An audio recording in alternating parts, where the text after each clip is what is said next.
In this video, I'm going to do some problem-solving examples to demonstrate specifically deductive reasoning. And these are some problem-solving examples that I like to do in a lot of my classes as a way to sort of start thinking mathematically and talk about deductive reasoning and mathematics in general. Deductive reasoning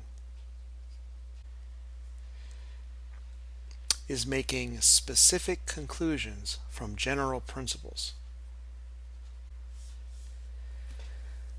And that is really what I want to emphasize is what math is really all about, is to have some assumptions, some definitions, some things that have already been proven deductively, and then use those principles to make specific conclusions. So we'll do that with the following 5 different word problem examples that I'll do. So the first one says a car travels 2,500 miles on 5 tires which are rotated regularly. How far does each tire travel in contact with the road? So I like to start off the explanation of this one by thinking about how, if you have 5 tires that are sharing the trip, how could that work? Well, there's an assumption that's sort of implicitly given in this problem. It doesn't come out and say explicitly that you have 4 tires on the road and 1 on the trunk, but that's a reasonable assumption to make, that there would be 1 tire in the trunk and 4 on the road, and that all 5 of those tires are rotated. Even though it doesn't explicitly say that, that's what we have to assume. Of course, depending on what assumptions we make, we can get vastly different conclusions, and that's why this example is so important to me, is to really highlight that critical point of making assumptions and where those assumptions lead if you just follow really common sense. So that another thing about what I think really is what math is about is, where do you go if you follow common sense? Like, where does common sense take you? And so in this case, let's make the assumption that we've got 4 tires on the road and 1 on the trunk, and in order to visualize that for the purpose of the explanation here, I always draw this car that it kind of looks like a potato, but I'm looking at like this sort of old-fashioned kind of race car that I'm looking down, and that's supposed to be the spare tire in the trunk. And if I have a total of 2,500 miles and I'm dividing that among 5 tires, that means there's 500 for each of the tires. But of course they're not all on the road at the same time, so it breaks down to 500 miles for each of these tires. But if each of these tires gets rotated, we might imagine that we could start in this position with 1 tire, which moves to this one. It moves here in the trunk, is not on the road, and then it hits the road again and hits the road. So it'll be on the road for 4 out of 5 of those different positions. So you could say 500 miles plus 500 plus 500 plus 500, 2,000 miles. We could come up with a shortcut to the answer. No matter what the distance is, you could say that you're taking the trip, dividing it into 5 parts, and 4 of those parts, the tires on the road. So 4/5 of the total distance it travels on the road, and that would be 2,000 miles. And that's the answer. You could also think of it as 1/5 of the trip, the tire's not on the road. 1/5 of the trip is 500 miles. So the rest of the time, the tire is on the road, so it would be on the road for 2,000 miles. Okay, that's the end of that example. Let's move on to the next one. This one says, a bottle of wine costs $10 total. The wine is 9 more than the bottle. How much is the bottle? So this one's kind of plays with your mind a little bit, because you might think the answer is $1, and that isn't correct, because we have to really very carefully read the wording, and that is another part about what is so important about mathematics is the assumptions that are written there are sometimes very subtle, and the language is very precise. And so the fact that it says the wine is 9 more than the bottle is different than if it just said the wine is $9. Another thing about this example that I think is valuable is I can start talking about algebra and the importance of algebra. So I'll say X is the cost of the bottle. And so I can now work with that number as an unknown, but I could still do some mathematical operations with a number that I don't even know what it is. Right? And then another really critical thing about mathematics is having some kind of a model. So the model here is we've got the price of the bottle plus the wine gives us a total, and it's that model that leads to an equation that we can solve. The bottle, we don't know. The wine, we don't know that either, but it says it's 9 more. That is an additional $9 to whatever the bottle was. So you could say the wine is x plus 9. That number, x plus 9, is also unknown, but it's related to the price of the bottle, right? So the bottle plus the wine, that makes 10. So now you have an equation that you could solve, and again, I'm following deductive principles. I'm using general principles, for example, the relationship between the cost of the bottle and the wine and the total, and I'm using my assumptions about what x represents, and then principles of algebra that I can say any unknown x plus x, that makes 2 times the quantity x. We know general principles of algebra that say if you subtract the same number from both sides, you still have both sides that are equal, you still have an equality. So I know that 2x equals 1, and then you know that I could divide both sides of an equal by the same number, and that's still equal. So I was working in dollars because this is $10, the wine is 9 more dollars than the bottle. So this is all x is the cost of the bottle in dollars. So it's a half a dollar. It's 0.5. You could say 50 cents. All right, that's the end of that one. Let's go to the next one. An investment loses 20% of its value. By what percent must it increase to recover the loss? All right, the thing that I like doing this example for is one of the problem solving techniques that we might use is that if it seems like we're missing information, we could just temporarily make up something to replace what's missing, do the calculation with that made up value, see where that leads, and see if it would be different if we had made up a different number. And of course, in this case, we don't need to know what the original amount is to get the answer, but it might help to start with something. So let's do it that way first. Let's say suppose we started with $100.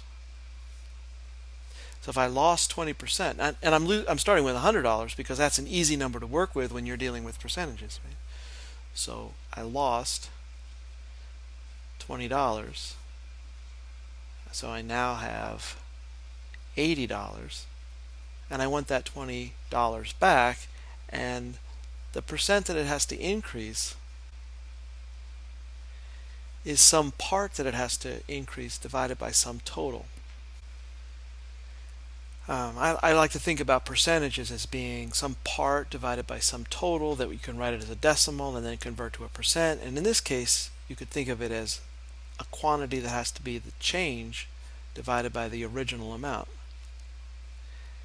And here, when I'm looking for the percent increase to recover the loss, I'm looking at what does that $20 that I need to recover represent as a percentage of what I actually have when I recover the $20. In other words, to get this correct, you have to say, well, if we had $80 after the loss, what does that $20 increase now represent? This is 0.25, and the answer is 25%. Now, you could work through this same calculation with different numbers, with different starting amounts, and you'll always end up with that 25% if you follow this kind of understanding of what percent increase really represents and how you could think of it as whatever you would have after the loss and the part that you want to recover as being that change. Let's set this up with any arbitrary starting amount so we can think about how this might play out with any number. You can see that it doesn't really matter what we started with, and we'll still end up with the same answer. So I'm going to erase all of this and do this again now, just sort of arbitrary, any starting amount. Okay, so we're going to run through this one again quickly to show that it really didn't matter what the starting amount was. So let's take an arbitrary starting amount, p sub 0. Now to find the percent change, so now when there's a loss, and we're trying to recover that loss, we'll take the original amount to be that amount that you get after the loss, so that we can then calculate what that percent change have to be to recover the loss, right? This is to recover the loss.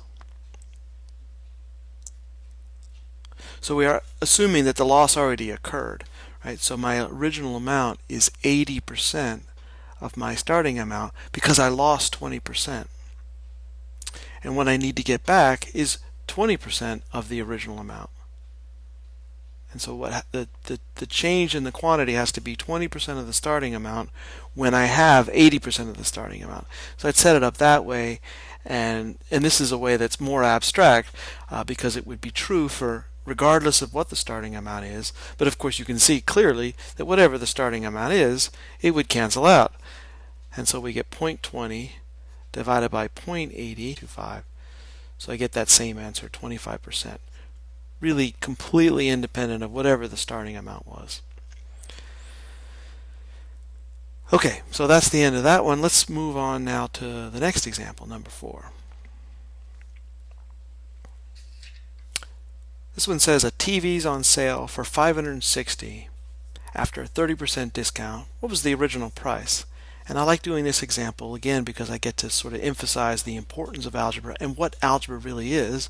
And it's a way of working with numbers even when you don't know what those actual numbers are. So x, I will say, is the original price.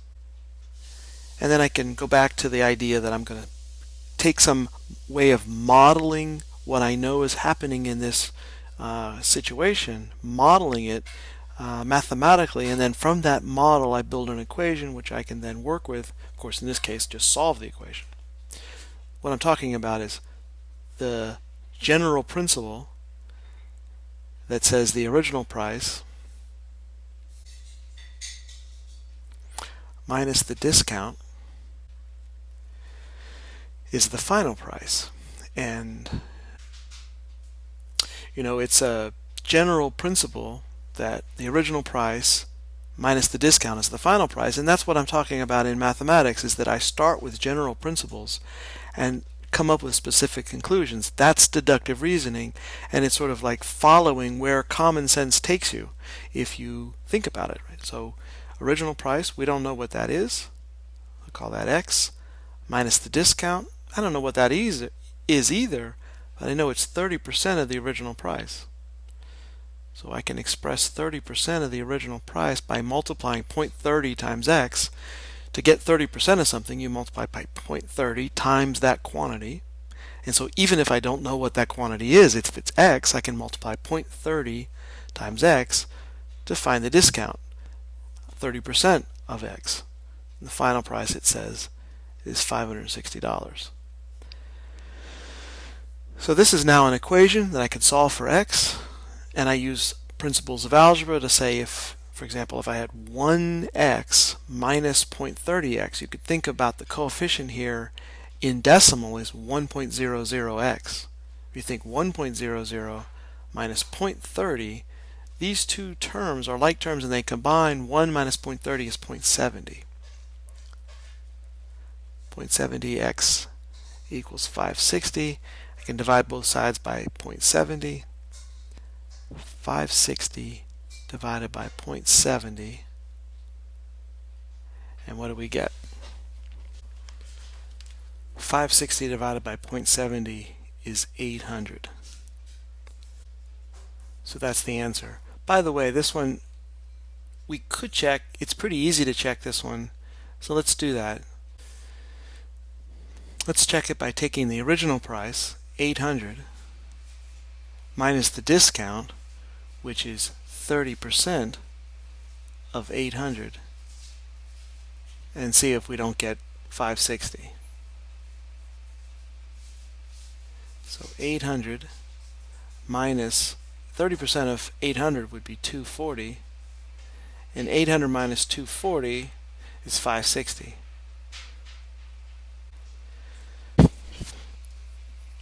Okay, let's move on now and look at the last example, number 5. This one says a bamboo stalk was 20 feet tall, but is broken so that, while it still stands, its tip rests 5 feet from its base.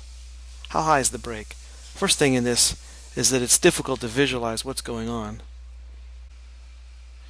So, to understand what's going on in this problem, I'll draw a picture. This is my bamboo stalk, and it's broken. And here's the ground. And this part right here is the 5 feet. This is the break. Here's the tip. And what we're looking for is the height of the break from the ground. So, and I'm assuming a right angle here. That's supposed to be a little 90-degree right angle. Yeah. All right. The neat thing about this problem is that it's actually literally an ancient Chinese secret, or an ancient Chinese math problem that was found in a Chinese scroll that dates back to possibly earlier than Pythagoras. So, which is interesting because we're going to use the Pythagorean theorem here, and it was known by Chinese mathematicians at least the same time as Pythagoras, and maybe even earlier. So we're going to use that principle in this example, another situation where I'm using a general principle to make some specific conclusion. And to figure this one out, what's going to be important is to realize that we're looking for h, which is the height of the break. So h is from the ground up to this point up here where the break is. And we are given that the bamboo stalk is 20 feet tall, and so the important thing to be able to work with here is that if the entire bamboo is 20 feet, and we've already counted h feet here, the rest of the bamboo is this portion. And how do you express that when you don't know either part of it? Well, again, it's with algebra. When you don't know the values, you can call this one 20 minus h. So that, for example, if this was 10 feet, this would also be 10 feet. But if maybe this was 9 feet, this would be 11. And so on. So whatever's counted here, the rest of it, 20 minus h, the total minus what we've already counted, is this portion over here. Okay, once you have that, then you can use the Pythagorean theorem. The Pythagorean theorem is that for any right triangle, the sum of the squares of two sides is equal to the square of the hypotenuse, and the hypotenuse is always the side across from the 90-degree angle. It's very important to put that side, the measure of that side squared, by itself on one side of the equal. So this is the Pythagorean theorem. That is a specific conclusion in that it applies to right triangles specifically. Any right triangle has this property. Every right triangle has this property. And it's something that's proven deductively using other general principles of mathematics. So here I'm going to make a specific deductive conclusion about this particular situation using something that's also already been proven deductively. So if all of these things are true, then what logically must be true is what I'm doing, what makes this deductive reasoning. So if this is a right triangle and I have all these sides as described here, we can apply the Pythagorean theorem and say h squared plus 5 squared, this side, equals 20 minus h all squared. So then h squared plus 25, and here when we have 20 minus h quantity squared, we can remember this is 20 minus h times 20 minus h. And then I have to follow the rules of algebra that show, that tell me what this would equal algebraically. I have to FOIL. So we're going to multiply 20 times 20. That's 400. And then 20 times minus h. That's minus 20 times h. And then minus h times 20. That's another minus 20h. And then minus h times minus h is plus h squared, because we have a negative times a negative. So on the left-hand side of the equation, we still have the same thing. So we can simplify a little bit here. Minus 20h, like terms, they combine. That's minus 40h. All right.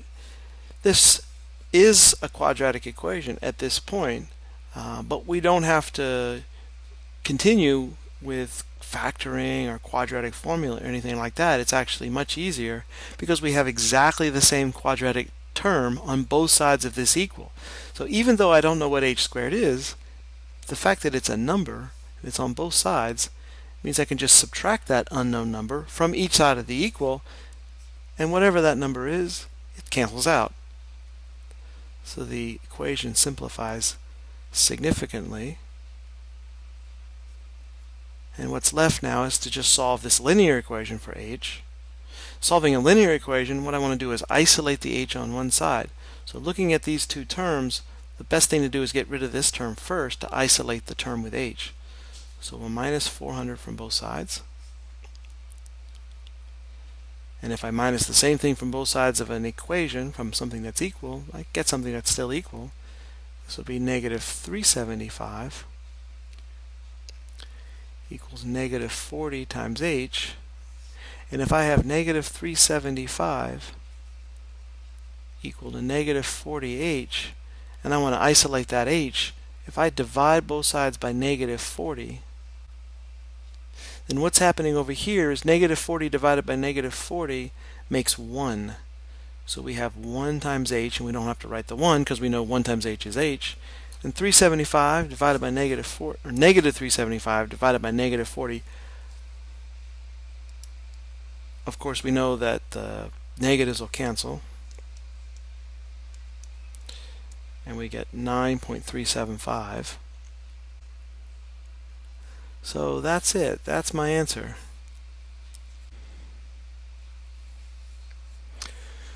Okay, and that's the end of the video. Thank you for watching. I hope this was helpful.